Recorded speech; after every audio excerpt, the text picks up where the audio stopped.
Welcome to the Mind Institute Virtual Open House. Today we're giving you a behind-the-scenes virtual tour showcasing how we conduct our research here at the UC Davis Mind Institute. The Mind Institute grew out of the efforts of families. More than 20 years later, we continue to partner with families in our research, clinical care, training, and dissemination efforts. The goal of everything we do is to improve the lives of people with neurodevelopmental challenges.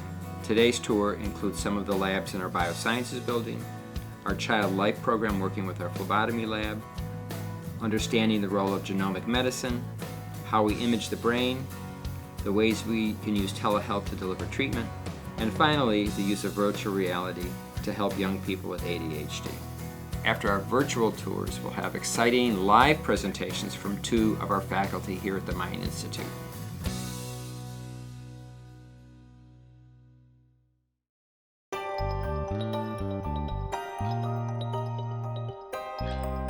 One of the buildings here at the UC Davis Mind Institute that the public does not get to see is our biosciences building. So today we are taking you on a virtual tour of the research done here by some of our Mind Institute researchers.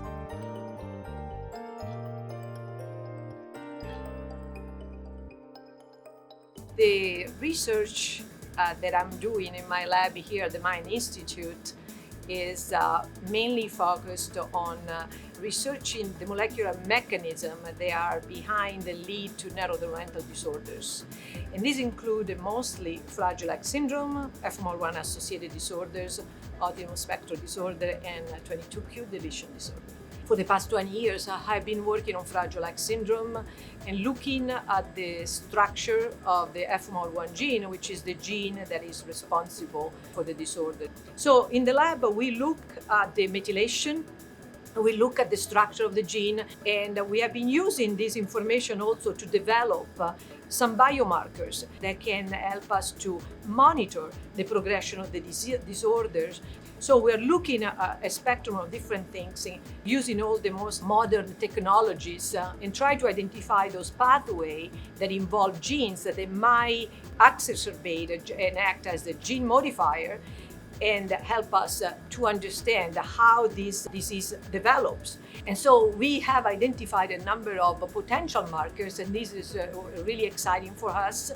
So we are following up this research and to see and identify that now that we have, can we do something? Can we target those markers and normalize, rescue those abnormalities in order to slow down the process or treat them? This has been a great actual environment for this research because it allowed me to collaborate with so many great investigators that has pushed the research in this place way ahead of the games. And we have made a lot of improvement, a lot of advance in the research of Fragile X.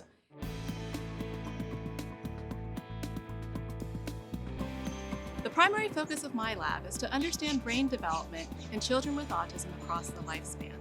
To do this, we have several large-scale studies going on where we recruit children as young as possible, close in time to the age of diagnosis, around 2 to 3 years of age, and follow them across early childhood and adolescence. We bring these children in and we gather as much information on them as we can. So we collect behavioral data, medical data, we do blood draws so that we can look at their genetic profiles, their immune profiles, and then we also do MRI scans at the Imaging Research Center. So we bring all of this information together to try to identify these subtypes of autism. I'm very interested in looking at different parts of the spectrum. So girls with autism is one area of interest. Kids with autism and intellectual disability is another area of interest. Kids with autism and gastrointestinal problems. These different subtypes likely have different etiologies, and likely children will benefit from different types of treatments and interventions. The overarching goal of my research program is to try to use all of this information from the brain, from the behavior, from the biology, to identify different subtypes of autism so that we can better understand the etiologies that might be different and also develop individualized treatments for children.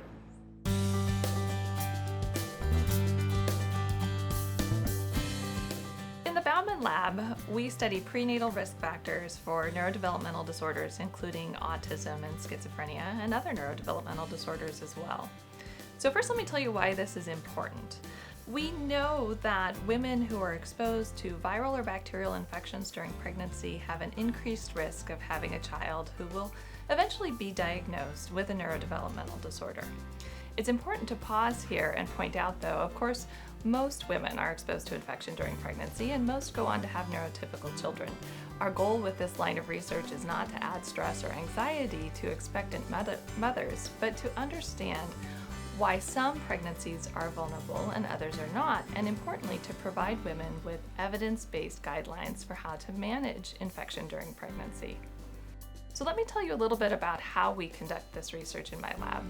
We use preclinical or animal models which allow us to stimulate the maternal immune response in the absence of an actual pathogen.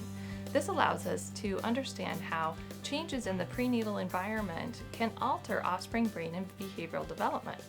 We use a variety of tools in my lab, including behavioral phenotyping studies, neuroimaging where we can measure brain growth and development, and ultimately neuroanatomical studies where we can examine the cellular and molecular changes that are brought about by these prenatal immune challenges.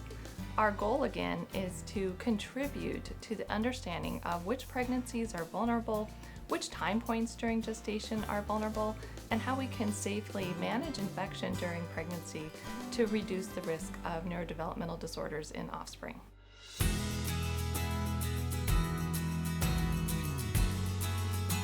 The Mind Institute is all about collaborative, interdisciplinary research. We have active studies going on not only here in our building, but in multiple locations on the UC Davis Health Campus and on the UC Davis main campus.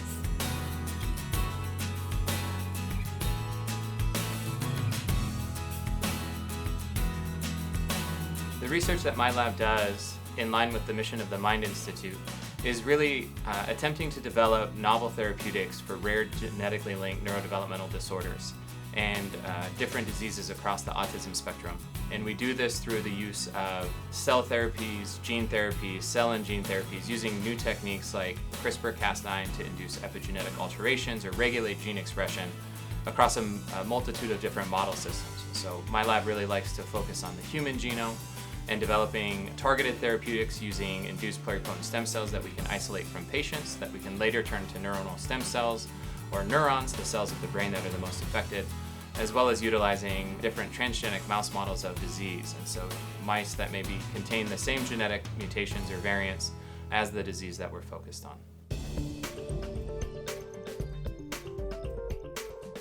Everything that we do in our lab is the make or break for basic research moving into the clinic to do bench to bedside research.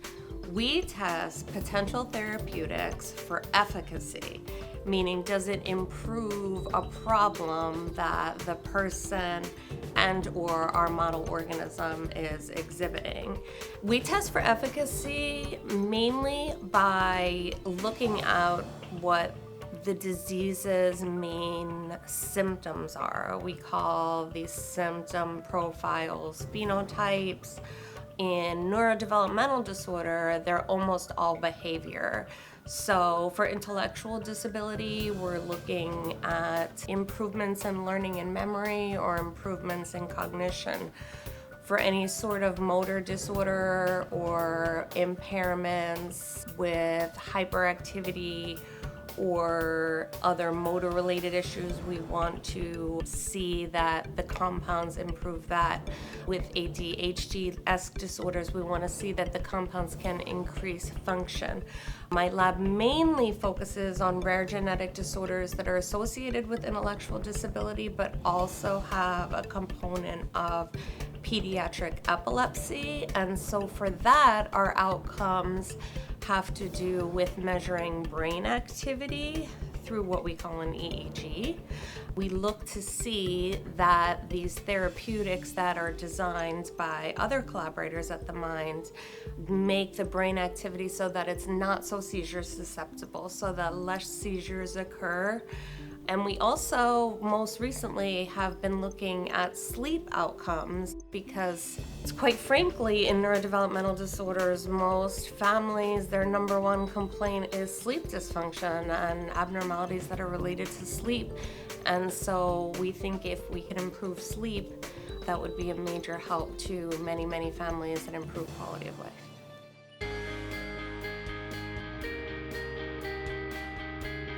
The work that I do for the mind is to try to develop molecular therapies for the treatment of neurologic disorders.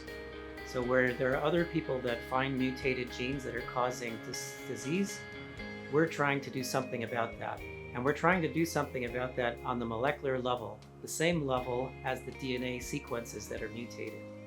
So once we know what the mutation is that's leading to a neurologic disease, we can try to develop some kind of molecular therapy that can either compensate for that loss, correct that loss, or in some other way get around the problem that's created by the genetic mutation. And we're trying to create these kinds of molecular therapies for a variety of different kinds of neurologic diseases. We do that work using advanced techniques like CRISPR-Cas and viral vectors like AAV vectors, and we design them in our lab just like this.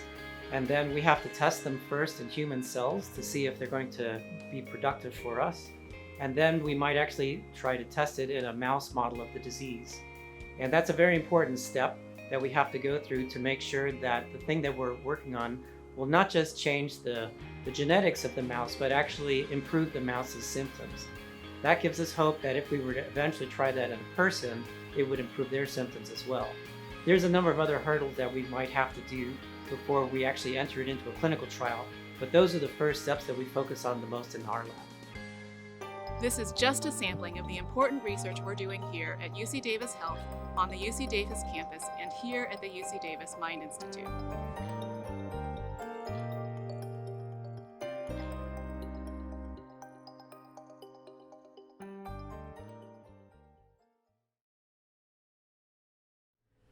Hi, my name is Rhonda. I'm with the Mind Institute Phlebotomy Lab. And if your child is here for a blood draw, we work as a team, myself and child life specialists. We're here to assist your child to make the experience a positive one. Hi, I'm Erin. And hi, I'm Veronica, and we're the Child Life Specialists here at the Mind. One of the ways that we like to introduce ourselves to your child when they arrive for a blood draw is by offering them the choice of reward here in our Child Life gift shop. It's a little incentive for them since they have to come here for a blood draw, which they don't typically enjoy, but it offers us a great opportunity to get to know them a little bit better by learning a little bit about their interests. As they enter the blood draw space, they're going to notice that their staff is wearing full protective gear, such as a face shield and a lab coat. This is for their safety. Once your child arrives into the blood draw room, they can either sit in the chair, or if they prefer, if they're more comfortable, they can lie down. The Child Life team is here to support the family with the phlebotomy team, but we also have other supports in the room available for the family while they're here. We have our Vecta sensory station that has a box on it that kids can play with it and control the different colors during their draw or before and after while they're getting familiar with the space. There's also a ball that they can squeeze and manipulate the lights on the machine during their draw. And we also have this fiber optic fancy spaghetti that kids can also play with and touch for a sensory stimulation while they are doing the procedure also. And then we also have a weighted blanket that we can use when the parent and child is sitting on the chair. We can cover them both with the weighted blanket, or if they choose to lay down, we can also use the blanket over the child while they are laying down. Another way that we help your child be comfortable in the environment is that we have several different offerings for them to watch and kind of just have a visual distraction. We have a selection of movies that they can watch while they're here, and if they're not comfortable watching a movie, they can choose their favorite video on an iPad, or they can listen to their favorite music with the Child Life Specialist. The Child Life Specialist remains with the child during the entirety of their blood draw. We help sit with them, we help them hold the position that they require, and we comfort them by offering them sequential steps and as much information as that they're comfortable with during their draw. If your child would benefit from more preparation ahead of their arrival to our lab, please feel free to contact the Child Life team and we can offer that preparation in advance of their arrival. And here's an example of what a blood draw would be like. Hi. Hi, I'm going to get a little bit of blood from you today. So what I'm going to do is I'm going to put a tourniquet on you. It's just going to be a little tight, but it's not going to hurt. I'm just gonna hold your hand, okay? It's a little bit difficult to hold still sometimes, so my job is to help you through it. Okay.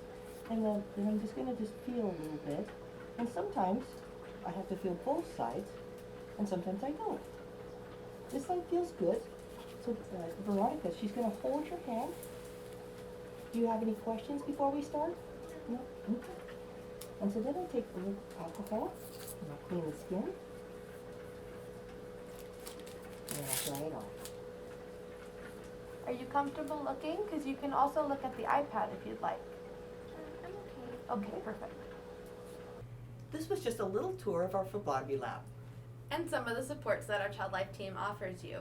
In addition to supporting children during their blood draws, we also support them during their clinic visits. Here's what it looks like to visit the clinic here at the Mind.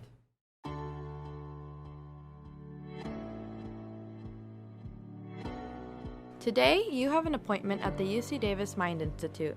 We have a few new things you will have to do before you have your visit today to keep everyone safe. When you and your family member walk into the building, one of our medical assistants will want to say hi to you. You will be given a mask to wear. You might already have your own, which is great. You will both have to keep it on during the entire visit to help protect everyone from germs. Your family member will then be asked a few questions to make sure that you're healthy for your visit today. Next, the medical assistant at the front desk will direct you to your next stop, the Massey Clinic check-in desk. Here, a Mind Institute staff member will be happy to assist you with our check-in process and will also collect any applicable copays you have for your visit. At this time, we are not taking cash or check payment, but other forms are okay.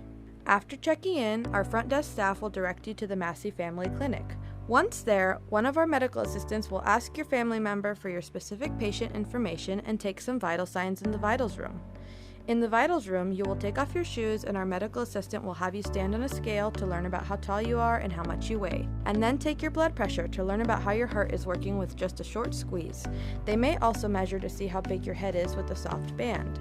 To assure that everyone stays safe and 6 feet apart, we have new numbers on some of the chairs in the waiting area. In the waiting area, the nurse will assign your family a section to sit in. We would like each family to remain in their assigned section until your provider arrives. While you are waiting, our Child Life team has created a toy library with developmentally appropriate play items for your child to play with during your appointment. They might even stay to play with you or talk to you about your visit today. It's their job to help you feel prepared and comfortable during your visit. It is important to keep that box with your family at all times. After your visit, please leave the box in your patient room and it will be cleaned so that it's free of germs for the next child. The provider will come out to greet your family. To keep you and themselves safe during the visit, they will also be wearing a mask just like we've asked of you and your family member throughout the entire appointment. Sometimes during your visit, your provider may have you and your family member return to the waiting area to take a break. During this time, please stay in your assigned area and continue to keep your toy box with you. Once your appointment is finished, please leave all remaining items in the room, and on your way out, your provider will give you a book or a small toy of your choice out of our prize box. If you have any questions or concerns, please email the Child Life team at the UC Davis Mind Institute. We are also happy to provide a pre-visit tour if you feel your child would benefit from that. We are looking forward to seeing you back at the Mind Institute soon.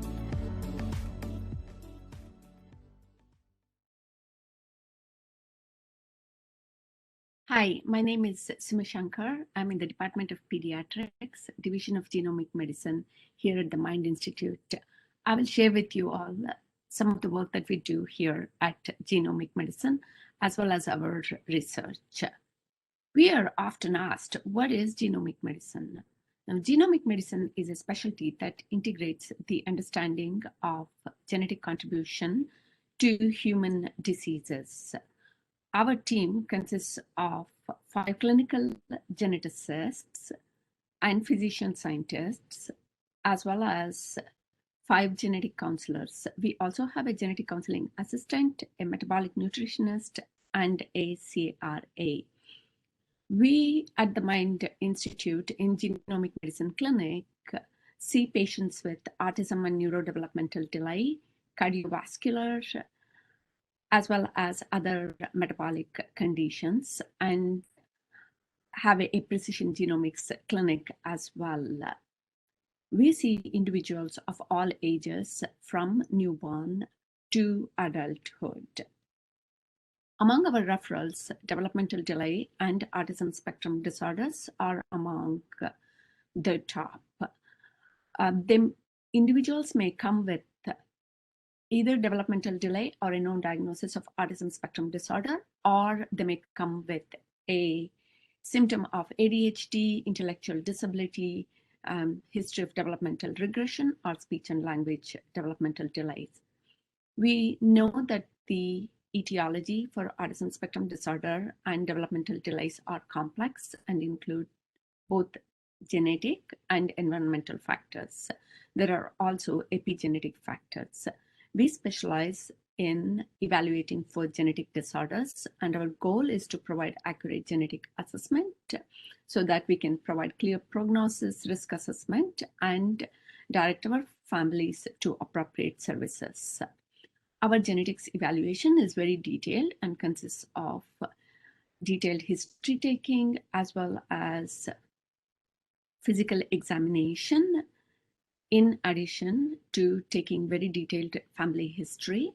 We take care of the families along with our individual patients. Based on all of these evaluation, we recommend appropriate genetic testing.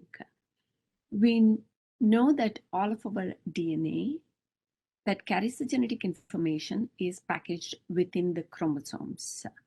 We can look at the chromosomes as a whole by genetic testing under the microscope, or look at individual genes by doing either single gene testing or looking at multiple genes at once. The most comprehensive test that is available currently is whole genome sequencing, wherein we look at the entirety of all of our genetic information, including the coding as well as other regions. This is a test that is offered at very few centers around the country, and we offer it for our families here at UC Davis. As an extension of this whole genome sequencing, at the Precision Genomics program, we see individuals with non-verbal autism spectrum disorder or neurodevelopmental delay and offer whole genome sequencing without cost to the families. However, we do give test results to the families within 4 to 6 months. This would help in identifying underlying genetic etiology as well as help us with new gene discovery at times. We collaborate with the mouse biology program to make mouse models to help in this process. The mouse models are used not only to look at the clinical symptoms and physical manifestations in detail, we also can study social and behavior aspects. As seen here, the mouse is made to interact with a stranger, and it interacts less, but when you introduce a new stranger, then it interacts more with the previous one. We can take all of this information and understand the role of genetics in neurodevelopmental delays. Our ultimate goal is to use this information to provide personalized care for our families and patients. We also discuss some of our hard to diagnose individuals in our genomic rounds with multiple specialties such as developmental peds and neurology. We provide comprehensive care for our families, and we can be reached 24/7 on an emergency basis, or referrals can be made to the Genomic Medicine clinic by your physician or by a specialist who sees you at the Mind Institute. Thank you all for your attention. We are always glad to answer any questions that you may ask. Thank you. Hi, my name is Dr. Madalena Martin, and I am the director for the Metabolic and Lysosomal Storage Disease Clinics here at the Mind Institute at UC Davis. Our clinic is primarily tasked with diagnosing and managing patients with various inborn errors of metabolism or metabolic disorders. This includes disorders such as phenylketonuria or PKU, methylmalonic acidemia or MMA, and maple syrup urine disease or MSUD. We also see and evaluate as well as manage patients with various mitochondrial disorders. The lysosomal storage disease clinic is set up to manage patients with various storage disorders such as Pompe disease or mucopolysaccharidosis, also known as MPS. Most of the conditions that we see are treatable either through dietary modification, supplements, or enzyme replacement therapy. The team that we have here includes myself, a genetic counselor, as well as a metabolic dietitian. In addition to all of that, we are also a referral center for the California State Newborn Screening for metabolic conditions. As part of that, we therefore get referrals for patients who screen positive for newborn screen and help with the evaluation or the diagnostic studies. For those that are determined to be positive, we will see them in our clinic and help to manage them to get them started on treatment at the earliest possible time. Please, if you have any questions about our program, feel free to give us a call here at the Mind Institute. Hi everyone, my name is Kat and I'm representing the Simon Lab here at the Mind Institute. Our lab research focuses on the 22q population, and we use a variety of research methods, which includes EEG and ERPs, which I'll be doing a short presentation on today. You might know, or at least maybe heard of EEG or electroencephalogram. Basically, we have electrical activity in the brain, and if we can detect those signals, it could provide us useful information on how the brain and our mind works. EEG is an electrophysiological method that measures those changes in electrical signals when neurons fire in the brain. These signals are detected by non-invasive electrodes placed on the scalp, and so it's actually an indirect way of measuring neural activity. When a neuron fires, an electric potential is generated, but usually that signal is far too small to detect. Instead, the EEG activity we record is actually the summation of thousands or even millions of neurons that have similar spatial orientation and are firing relatively synchronously. One of the biggest advantages to EEG and ERP is its temporal resolution. We get to see brain activity in almost real time. Today's EEG technology allows us to detect brain activity within a single millisecond or even less. It's also great to measure functional brain regions and see the general areas of active brain regions during specific tasks. However, because it's a measure of thousands and millions of cells, it's not a great measure of specific cells. Here on the screen, I have a picture of what an EEG recording looks like. The signal looks like a continuous line with a bunch of bumps and dips, and that's exactly how we measure changes in brain activity, measuring those bumps and dips. And this leads us to ERP, short for event-related potentials, and it's a method we primarily use in the lab. ERPs are derived from EEGs. They're essentially averaged EEG responses that are time-locked to a specific task or event. What that means is we'll present an event, and whether that's a sound or a picture or a specific task we want the participant to do while recording the EEG. We'll repeat these trials over and over, and then through processing and averaging techniques, we'll time lock the signal to when the event happened and then extract the ERP. Like in this picture, it will result in a much smoother, much more specific signal that can be further analyzed. Now, why do we do this? Well, raw EEG recordings show everything that's happening in the brain, and it's hard to detect the specific signal we want, especially when we want to see the different responses to a specific event. ERPs are great for measuring the cognitive activity that is assumed to be related to the event presented. Through ERPs, we can find out what the brain is doing in between the stimulus and response. And here I'm showing you an example of what the raw EEG recording looks like, and then what the ERP looks like extracted from the raw EEG. And you can see from the ERP, we get to see the difference in brain activity between groups from the difference between the red and black line. So how do we collect ERP data? What's great about EEG and ERP is that it's non-invasive and should present little to no discomfort to the person. We fit people in a soft, flexible cap, and then we can clip the electrode sensors on the outside of the cap. Then we insert gel into the electrodes to improve signal detection. After we're done, the cap can be taken off, and the worst is unfortunately the sticky gel in the hair. This is an example of how we collect ERP data. The lab coordinators will have a computer that will generate the task, and then we can implement events. The screen is projected onto another computer that the person will be sitting in front of, and then the person can respond to the tasks. And in our lab, the people will respond to events through pressing buttons on a game controller. These are some examples of what ERP data looks like. As you can see, they're much more isolated and clear than EEGs. On the left, we have ERP data from a 22q teen, and on the right, we have ERP data from a typical developing teen. We follow the wave or signal over time. The vertical line is when the event occurred, and then we look for changes after the event. As you can see, we're focused on the signal at the 200 millisecond zone, which is where we know the N2PC, a specific ERP component, occurs. We see there's a larger red-green difference in the 22q teen than the typical developing teen. This indicates what the brain did. We detected a bigger signal for the specific event for the 22q youth.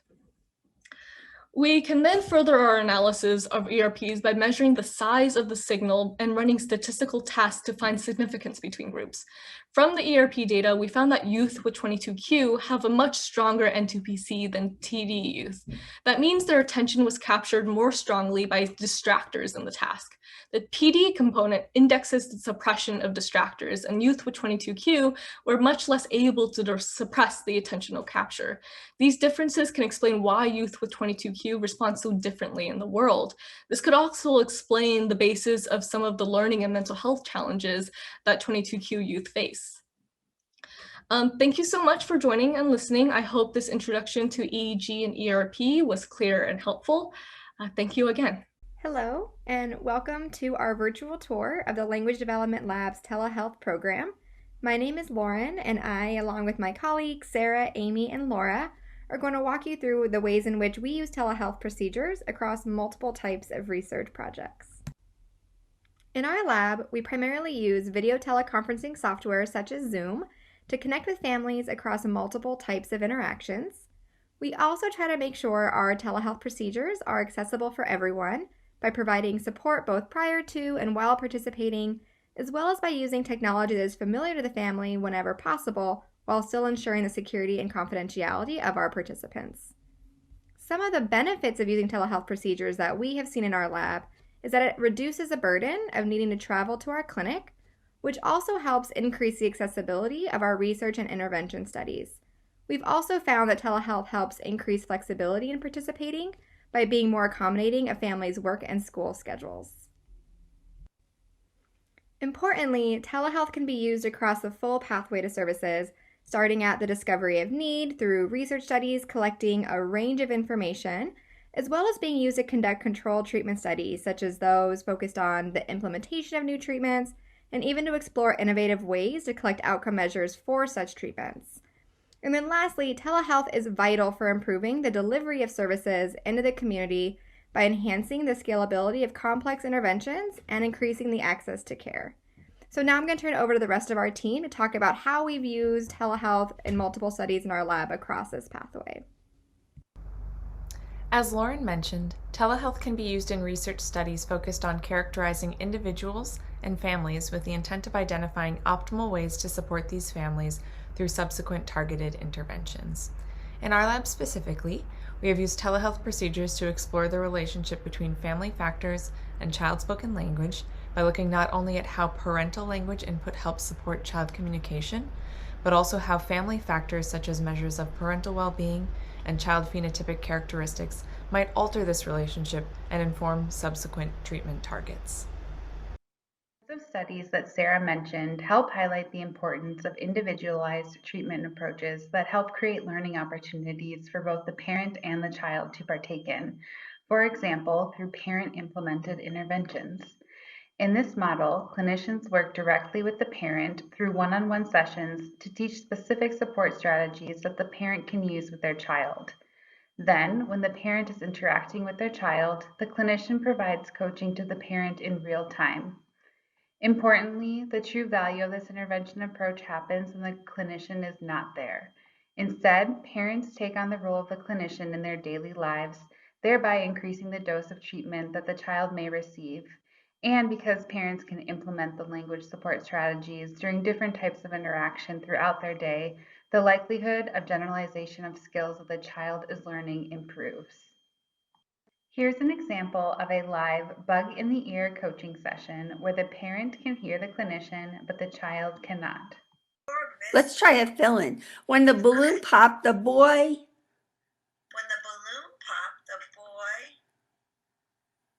fell into the muddy water. He fell into the muddy water. That's right. Importantly, conducting our parent-implemented interventions through telehealth has allowed us to connect with families nationally. And more recently, we have broadened our approach to include trained clinicians from other sites, helping us connect with even more families through our telehealth procedures. While the interventions Amy just mentioned were delivered remotely, it involved some level of travel in order to obtain assessment measures both before and after completing the interventions. Thus, current work in our lab has expanded to explore how we could eliminate travel altogether by teaching parents how to administer expressive language samples commonly used by examiners in our lab. Excitingly, our parents have had great success in learning to administer this assessment to their child, and we have been able to teach parents who primarily speak English or Spanish. So in addition to the projects that Sarah, Amy, and Laura addressed, in light of the COVID-19 pandemic, telehealth has become an even larger part of how we conduct research and provide clinical services here at the Mind Institute more broadly. So notably, we saw a 1,000% increase in the number of telehealth appointments that we conducted during the early phases of the pandemic. And importantly, the shift towards telehealth allowed us to continue providing clinical services at a rate of about 88% when compared to the previous year. Further, when we asked parents of individuals with neurodevelopmental disabilities, we found that external services also benefited from this transition to telehealth, with those that made the transition having weekly service hours remain more closely to what they were prior to the pandemic. And this will likely be vital for the ongoing success of our youth. So our work is ongoing to expand our telehealth program by exploring ways to synthesize our current approach to parent-implemented interventions with more e-learning principles, such as through self-guided online parent training modules, coupled with periodic support from a clinician, with the long-term goal of meeting the needs of even more youth with neurodevelopmental disabilities and their families. Thank you so much for tuning in today. Hi, my name is Dr. Julie Schweitzer. I'm here today to tell you about a project that we call Virtual Reality Attention Management, or VRAM. This project is devoted to trying to improve attention in children with ADHD. I have no financial conflicts with this project. So let me tell you a little bit about ADHD. It's a pervasive neurodevelopmental disorder. Most people with ADHD have problems with attention. They may be highly distractible. They may also have problems with hyperactivity and impulsivity, or a combination of all of those symptoms.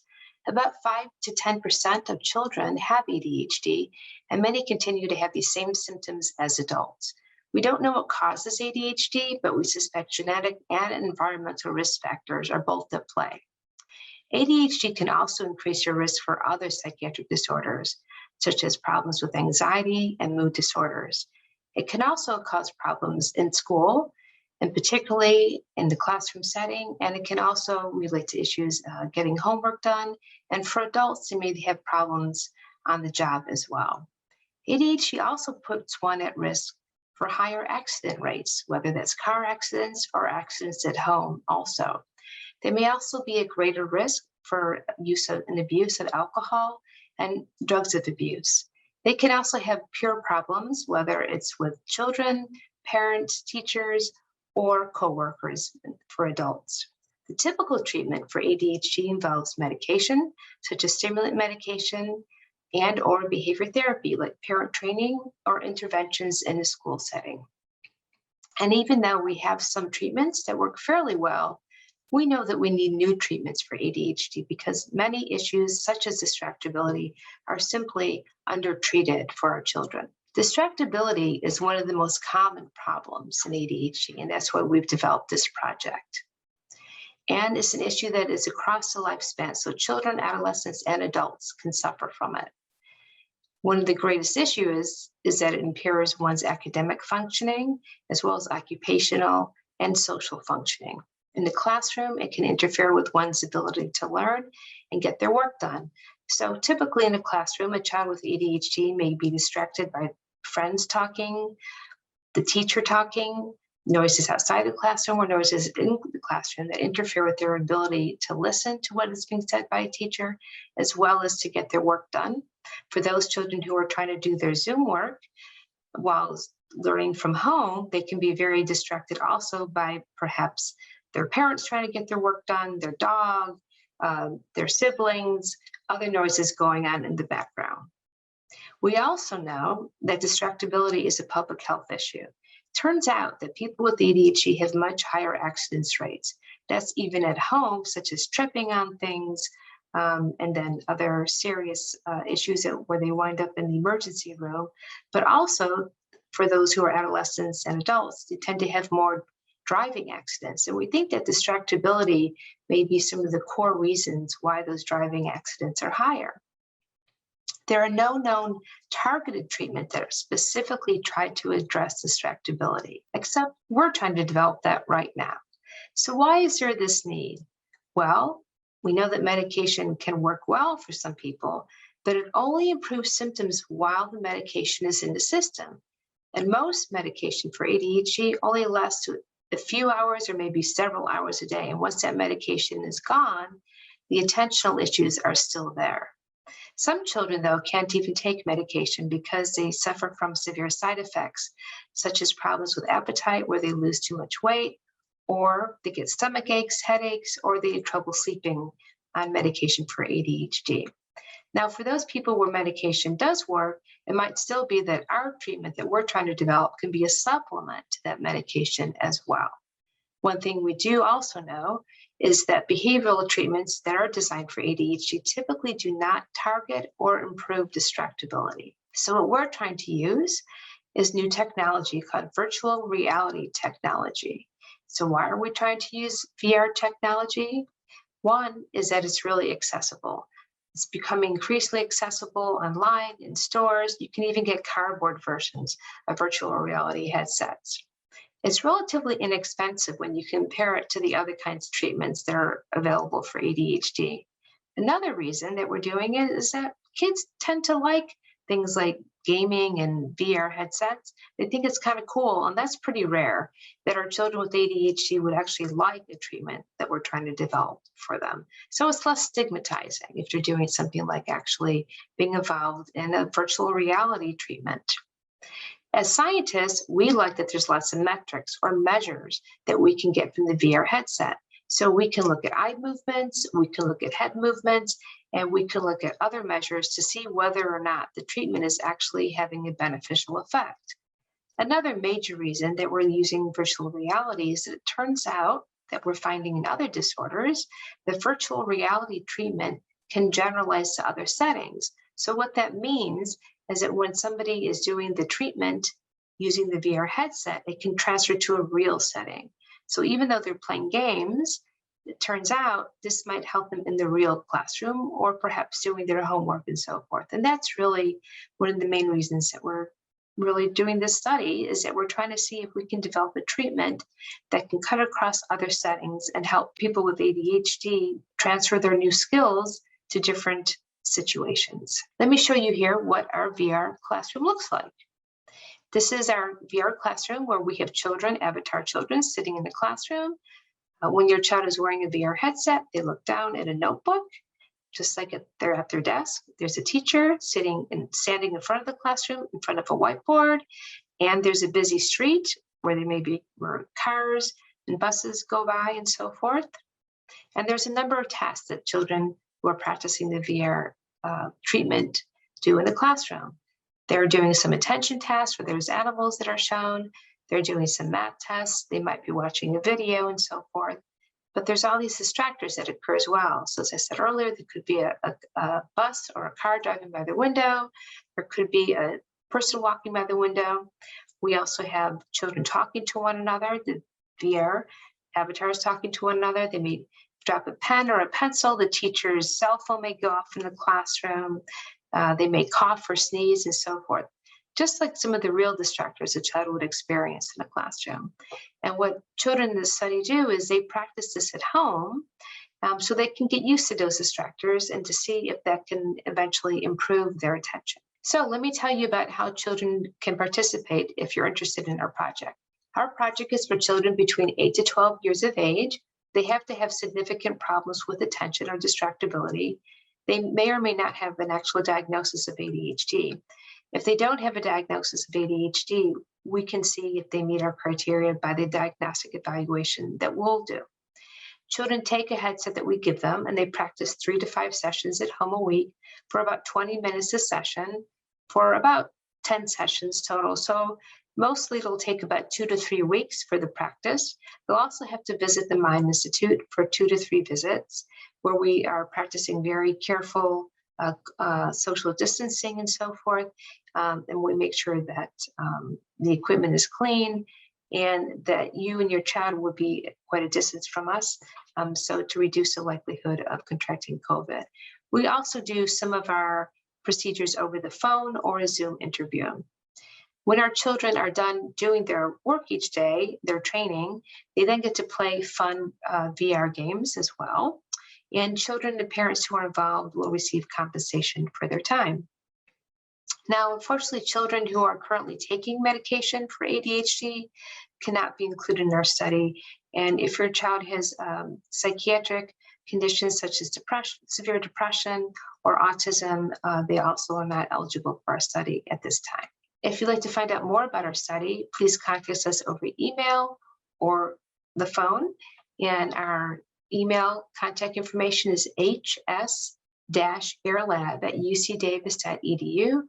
Our phone number is 916-347-4061. And if you're interested in our study, please let us know specifically that it's the VRAM study that you're trying to contact us about, because we do have a number of studies right now. I would like to show you some of the people you might interact with. These are some of our members of our team, our lab right now. So you may be hearing from them, or you may be emailing them. And this is just one of our collaborators who is a wonderful attention and vision scientist, Dr. Joy Gang, who I also wanted to give a shout out to. Thank you very much for your time and attention, and we hope to be hearing from you soon.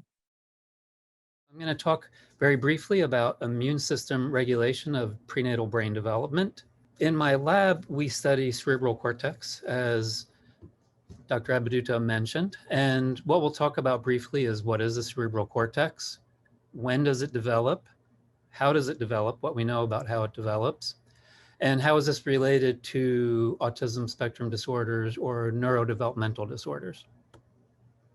So the cerebral cortex, it's the outer bumpy structure in your head, this part of the brain right here.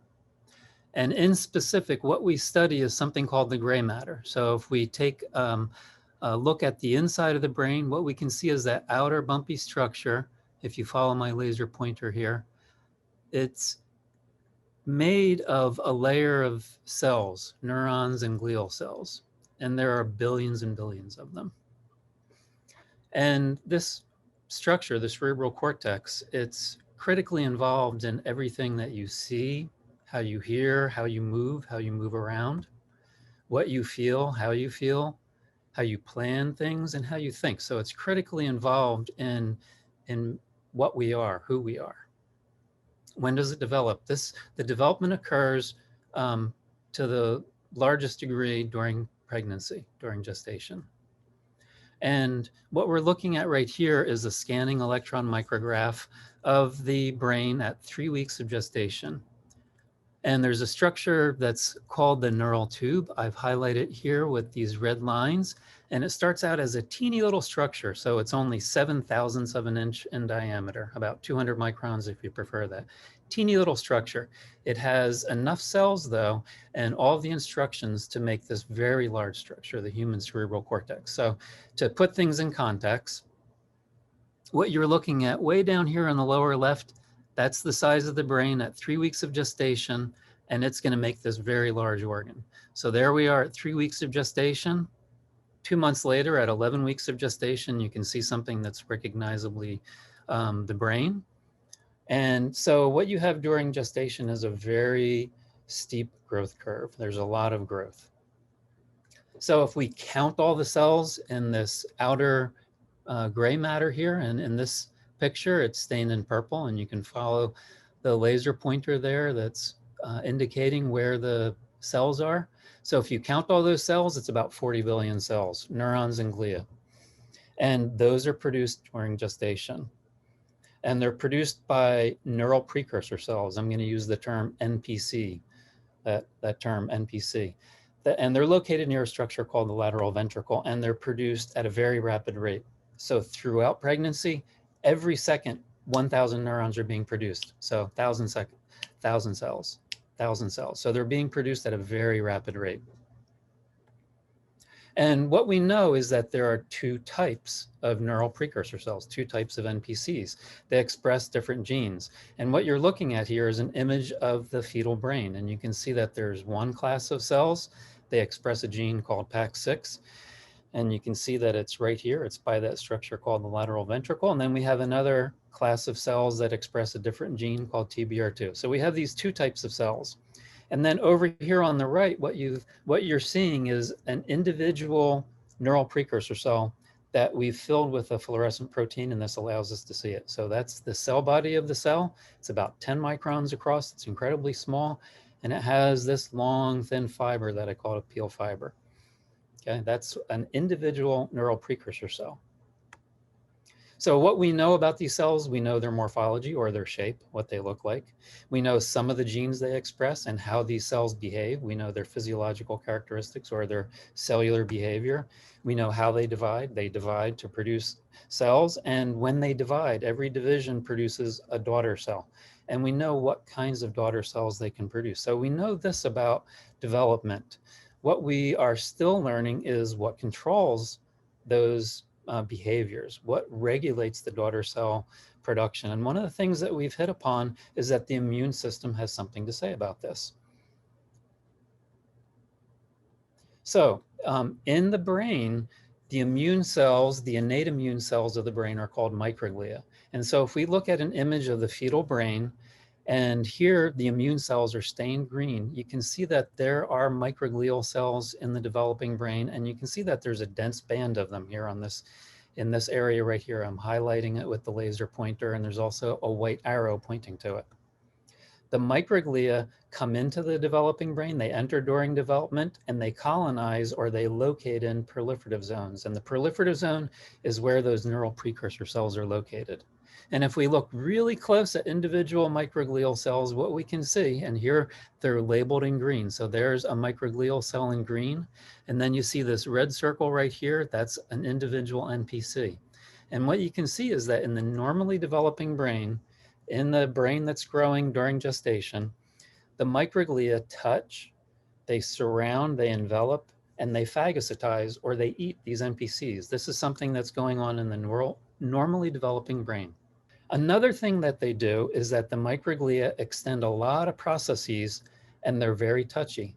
So on the left here, you can see a cartoon that I've drawn. This is an individual microglial cell, and it extends processes and it contacts neural precursor cells. And not only does it contact neural precursor cells, but it contacts the cells that are actively dividing. So these are right in the act of dividing to produce daughter neurons in the gestational brain. And they contact 3 or 4 at the same time. So they're kind of like gardeners, and they're tending their garden. They're touching all these cells and they're kind of keeping track of them. What else have we learned very recently is that in addition to the microglia contacting the precursor cells, they're also contacting developing blood vessels. So the brain is a highly vascular organ, and during gestation, when the neural precursor cells are generating neurons, the blood vessels are also developing. And so in this picture, blood vessels are labeled with a red stain. So you can see the blood vessels that are developing. In blue are the dividing neural precursor cells, and then the microglia are green. You can see that the microglia are contacting the blood vessels. As I showed you in the previous picture, they're also contacting the neural precursor cells. And so what we also know is that the neural precursor cells are also contacting the blood vessels. So you have these 3 structures, and they're highly interconnected into a network.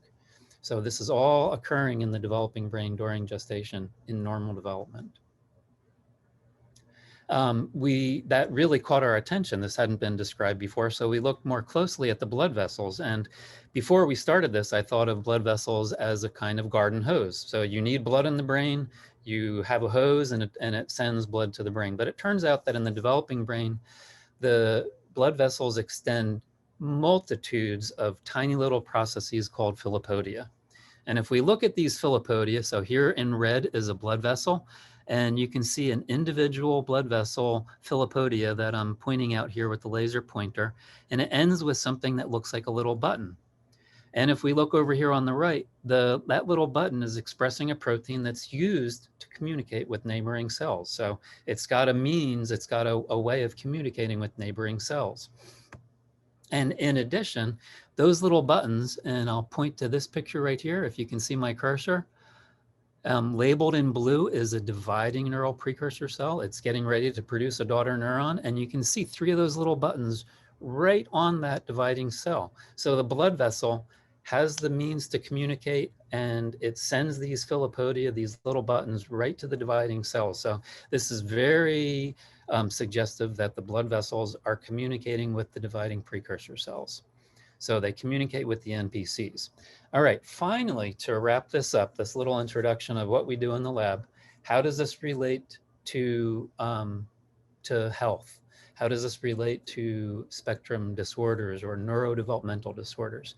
What we're looking at here in panel A, this is the green one here, is a brain, a fetal brain that's been labeled for microglial cells. And you can see that they have a specific pattern of development. It's very linear. You can see these lines of microglial cells, and in particular, this line near the ventricle. And the line near the ventricle, these are the cells that we call periventricular microglia. They're the ones that are gardeners. They're tending the mitotic precursor cells that are located here. And here's a higher power picture, same thing. There's your gardeners. You can see them all lined up near the ventricle. What happens if the brain is exposed to a virus? In this case, what we looked at is fetal brains that were exposed to Zika virus. And what you can see is that only 3 weeks after exposure to the virus, the distribution of the microglia is highly disorganized. They organize in these clumps and clusters. And you can see them here in panel D. If we look in panel E, that's an individual cluster. And up above in the normal brain, we don't see that. So after exposure to the virus, you see these clusters of microglia. You might also have noticed that the brain is thinner in this case after exposure, only 3 weeks after exposure. And the organization, the distribution of the neural precursor cells has also been impacted. Another thing that happens is blood vessels get larger and their volume is increased. So this is 3 weeks, and it's maintained 3 months after the infection. So microglia distribution and number is impacted by exposure to a fetal virus infection. Blood vessels become enlarged, their volume increases, and the distribution of the neural precursor cells. All these things have been altered only 3 weeks after infection. And what this says is that certain types of infections may impact brain development. That's what all this evidence suggests. And so in conclusion, what we've discovered in this work is that you have microglial cells, that's the immune system component in the brain, that are highly interacting with neural precursor cells and with vasculature. So you have these 3 structures that are highly interconnected. They are susceptible to infections. The blood vessels, in fact, may help spread the infection. And the largest point here is that any single component of the developing brain, the 3 components that I've talked about, any single one of those components that's affected can change the trajectory of normal brain development. So I'll finish up with just a couple names of some of the people who've worked on this project: Elisa Penna, Chris Cunningham, Hunter Shepard, and John Magnum. I have collaborators over at the Primate Center, the UC Davis California National Primate Research Center, Dr. Alice Tarantal and Dennis Hartigan O'Connor, and also Dr. Martina Cerdañas. I'm Kathleen Angkustsiri. It's great to be here, and I'm going to spend a couple of minutes talking about one of the clinical trials that we're doing in children who have ADHD and Down syndrome. So no disclosures, but we are going to talk about Quilivant XR, which is a long-acting methylphenidate, and it's a medication that's approved for use in ADHD. We just don't know how well it works in kids who have Down syndrome. So to go through some background, Down syndrome is also known as trisomy 21. And so as you all remember, we have 22 pairs of chromosomes, so 2 copies each. And in Down syndrome, we have 3 copies there of chromosome 21. And this is the most common chromosomal disorder. It affects about 1 in 700 live births, and it's characterized by mild to moderate intellectual disability.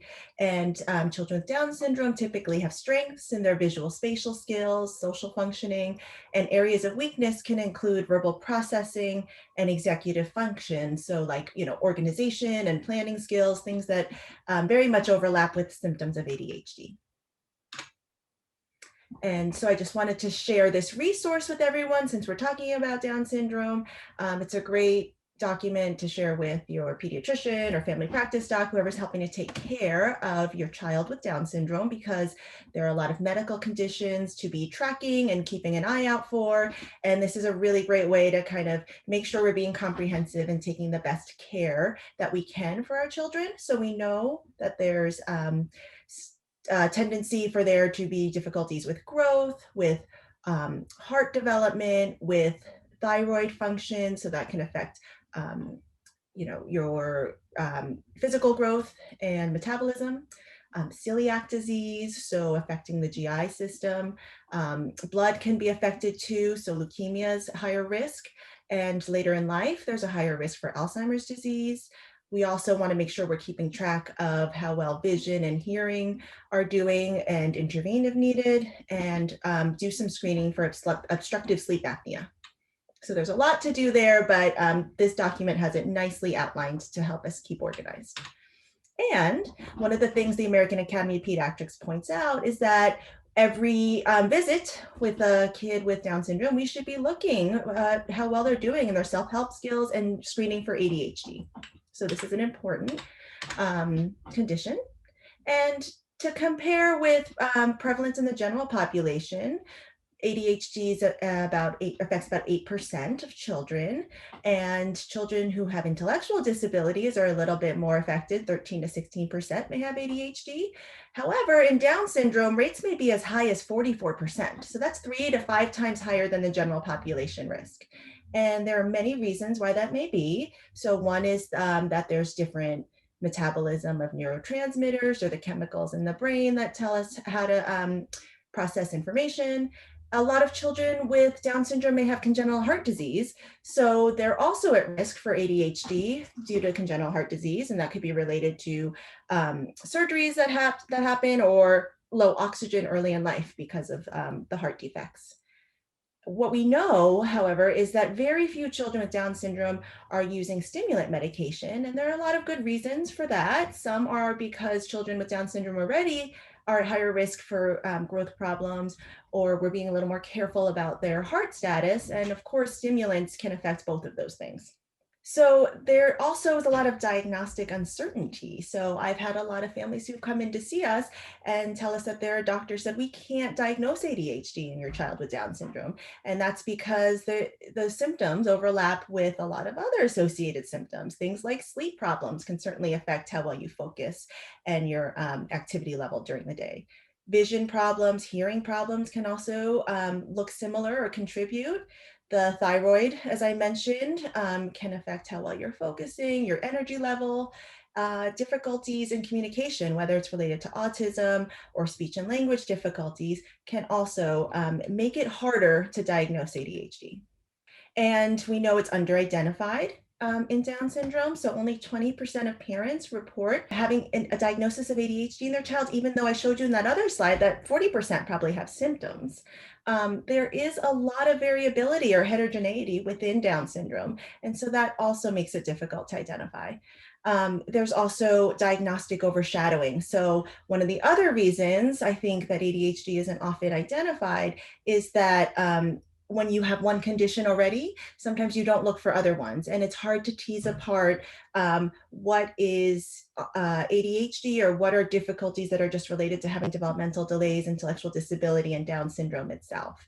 In terms of gaps in knowledge, medication and behavioral therapy are evidence-based treatments for ADHD. However, so we know what good treatments are for ADHD. Most of the trials that we've been doing exclude children who have intellectual disability or genetic disorders. So we don't know if we have other conditions or special things we need to think about. However, there are consensus guidelines that exist that do recommend treatment of ADHD for kids who have intellectual disabilities with stimulant medications. So those are things like methylphenidate, also known as Ritalin, or Adderall, which is another type.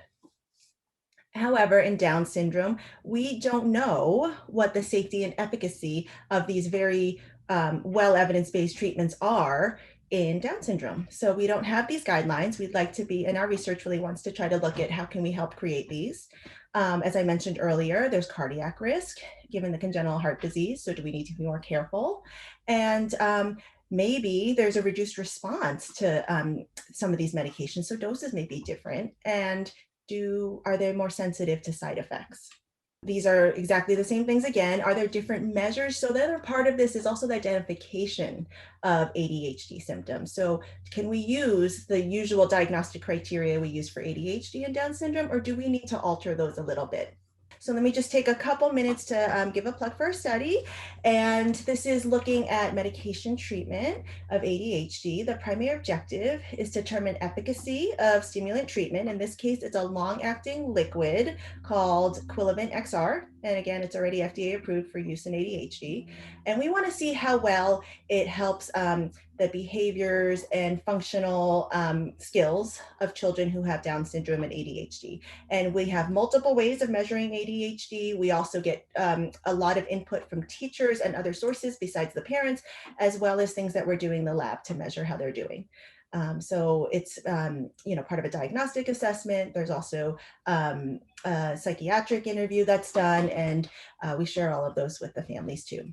So the secondary objective is to assess the short and long-term safety of this treatment in children who have Down syndrome and ADHD. And we're really looking at cardiac safety. So then how often do we need to do things like EKGs, or how often should we be checking blood pressure, and are there side effects or adverse events that happen more frequently? Or is this pretty well tolerated and we can do things very similarly to how we do for other children who just have ADHD?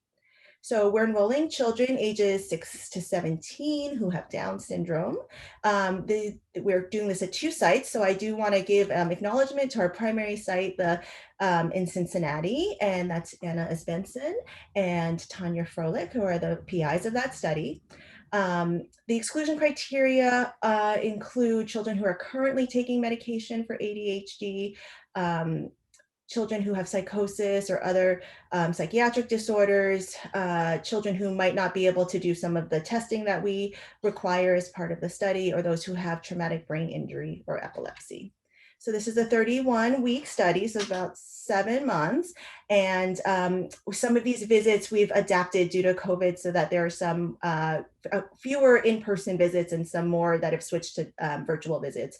But what you see here is that we're looking at different doses of the Quilivant through a 5-week window, including one window that's placebo or like a sugar pill, no treatment.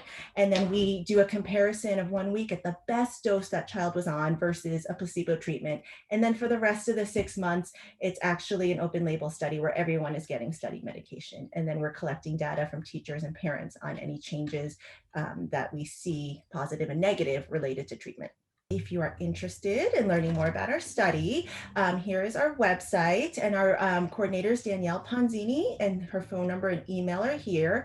I do want to mention also that for children who have Down syndrome without ADHD, there's an option to do just a 1-day study where we can try to really tease apart more of what we need to do for better diagnosis of ADHD. So anyone who's interested or eligible, please give us a call. We look forward to meeting you in person. And I will just finish with a summary. ADHD is common but underidentified in children with Down syndrome. We need to better characterize these profiles in kids with Down syndrome, and that medications may be helpful in children who have ADHD and Down syndrome. However, currently we don't have guidance for the safe use of stimulants for ADHD symptoms in these children. And that's what we're hoping to do with our study. And we're hoping you can help us out with that. So thank you for everyone who's participated. I want to acknowledge our funder and our team of investigators here at the Mind Institute. So I am now going to hand it over back to Len Abaduto. We now are open to questions, and so our attendees can type questions into the question and answer section, and we will do our best to answer them. We have several folks here that were involved in the presentations you saw, in addition to Dr. Angkustsiri and Dr. Noctor. And so there are a few questions already, and let's just see if we can begin with those. One question was, how has the Mind Institute adapted during COVID to see patients and research participants?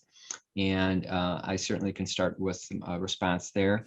We have tried to use telehealth, which you saw in one of the presentations, as much as possible, both in research and clinical practice, so that we can minimize the extent to which families really need to come into the Institute.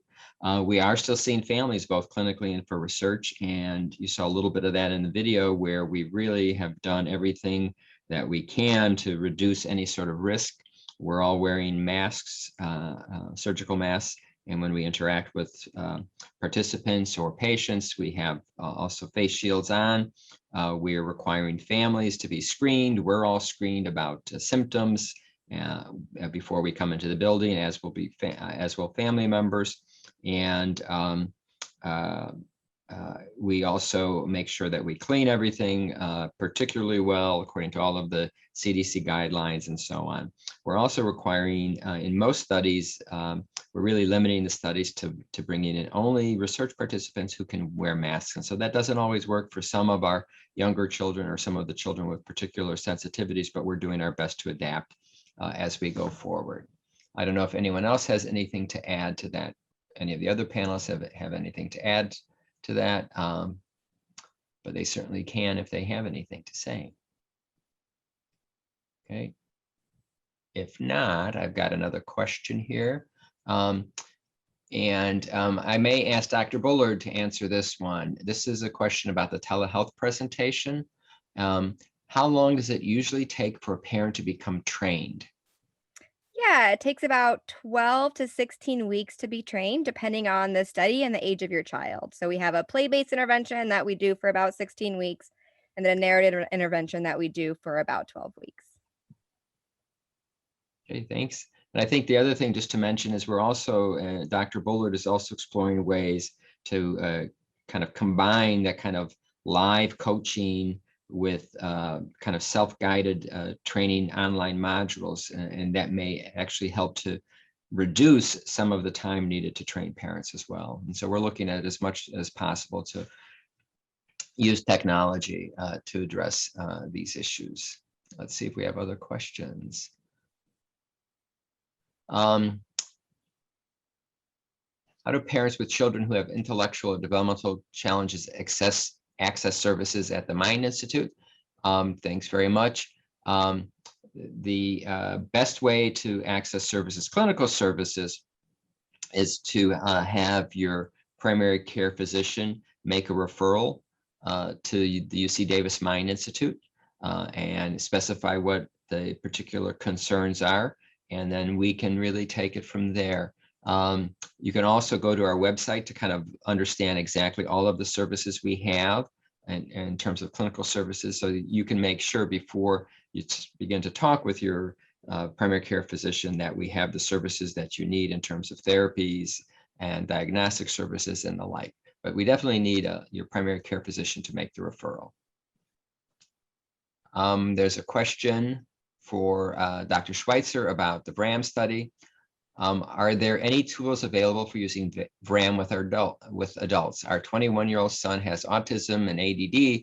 He's doing well in college, but distractibility and only able to tolerate short-term ADD meds are a limitation. Adding VRAM technology could be a big help. Dr. Schweitzer, you want to take that? We certainly have thought about that looking toward the future. But right now, we're just in a testing phase with our children with ADHD. But as I said, like it's something we could do for the future, because that's the beauty of using VR.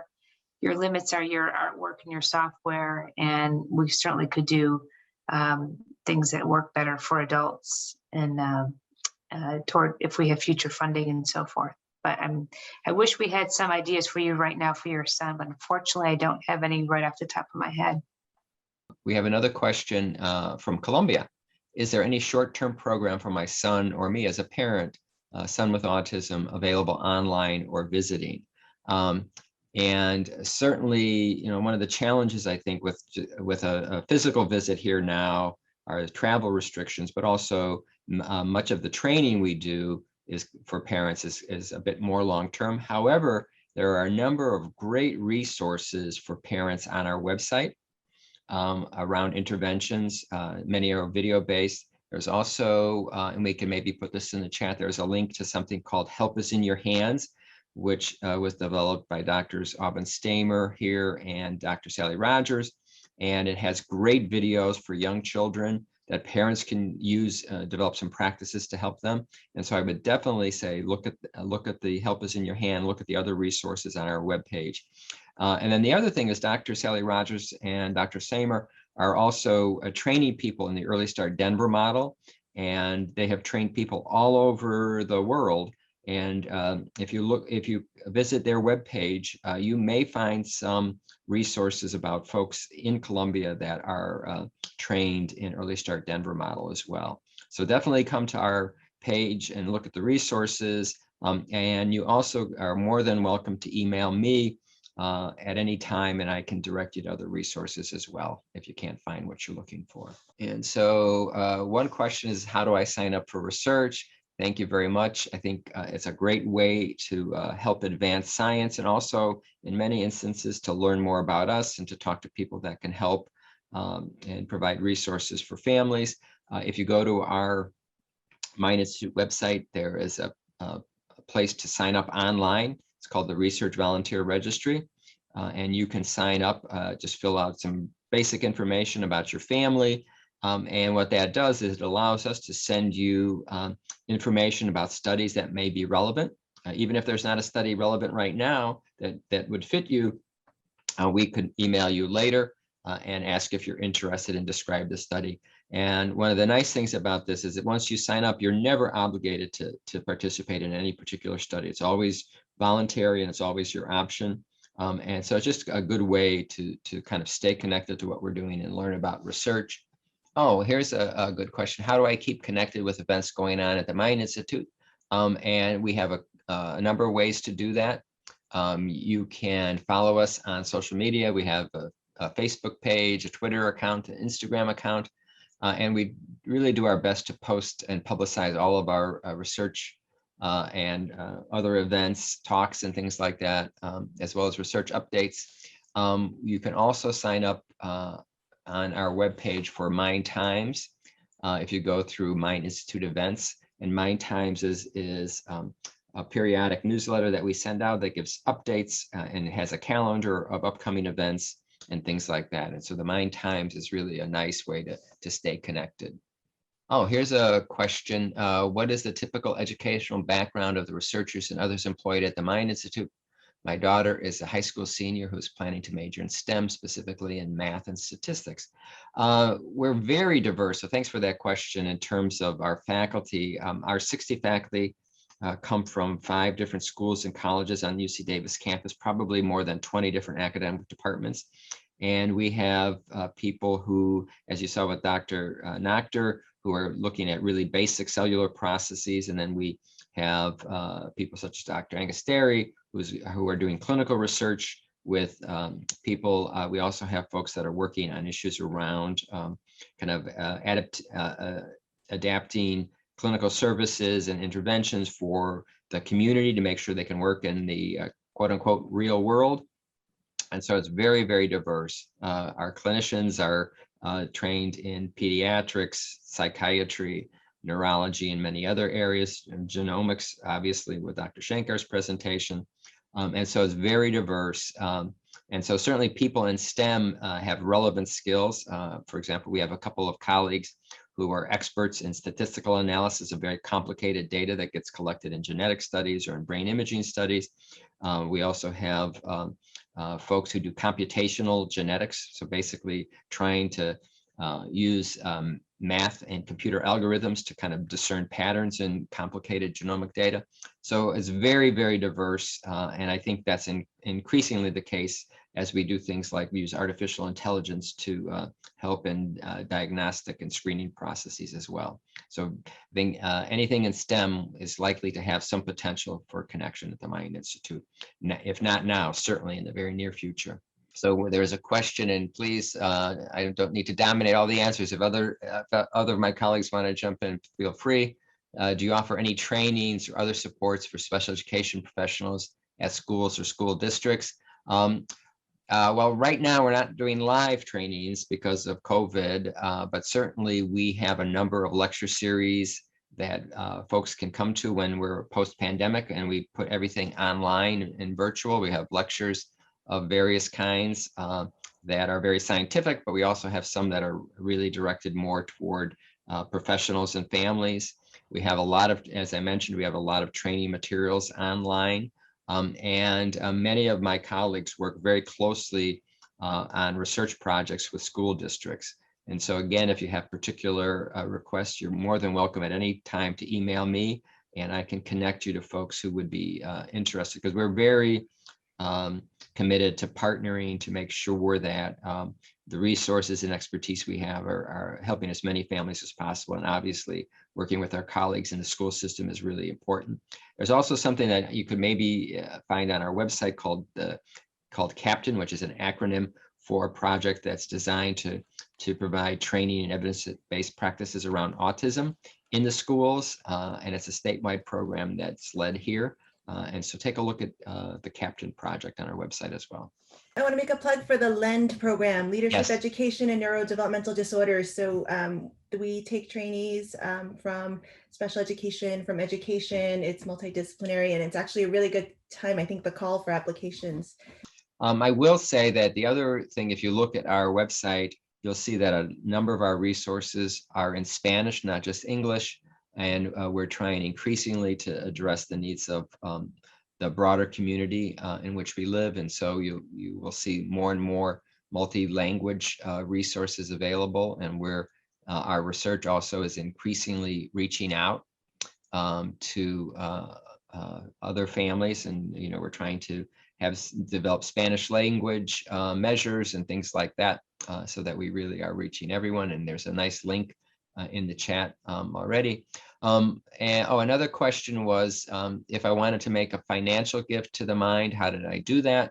There is on our webpage, there is a section for giving, and there's information there about how you can give and the programs that you can give to if you're interested in doing so. There's a question, are there any research assistant opportunities at the Mind Institute at this time? The answer is there almost always are through the various programs we have. There probably are at any one time, more than 80 different funded projects that are ongoing. Unfortunately, we're not very centralized in that sense because they kind of go through individual labs. And so one of the best ways to find that is to find a lab that you're interested in and reach out to folks at that lab to see what they have at that point in time. And I think that's really the best way to do it. But we're always looking for really committed, talented people who want to begin to learn about neurodevelopmental challenges and research. And again, we have everything from kind of basic science labs to more clinical research as well. And so please take a look at the website and the labs, and I'm sure you can find something that would be of interest. I really want to thank all of my colleagues who took time on Saturday to come in, and for those who did videos, as well as our staff who all made this happen. And I definitely want to thank all of the families who signed on to learn a little bit about what we want to do. So thanks very much.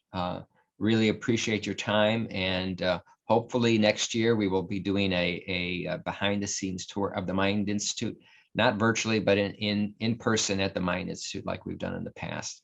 So again, thank you to all of the attendees, and stay safe, and thanks very much.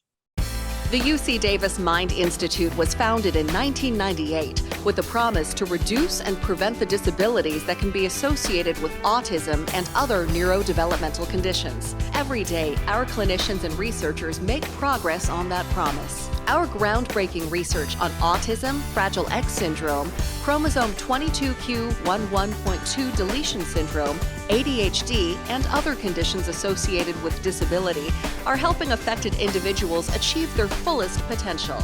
Please visit our website or our social media platforms to find out more about current studies, upcoming events, and how you can help make a difference.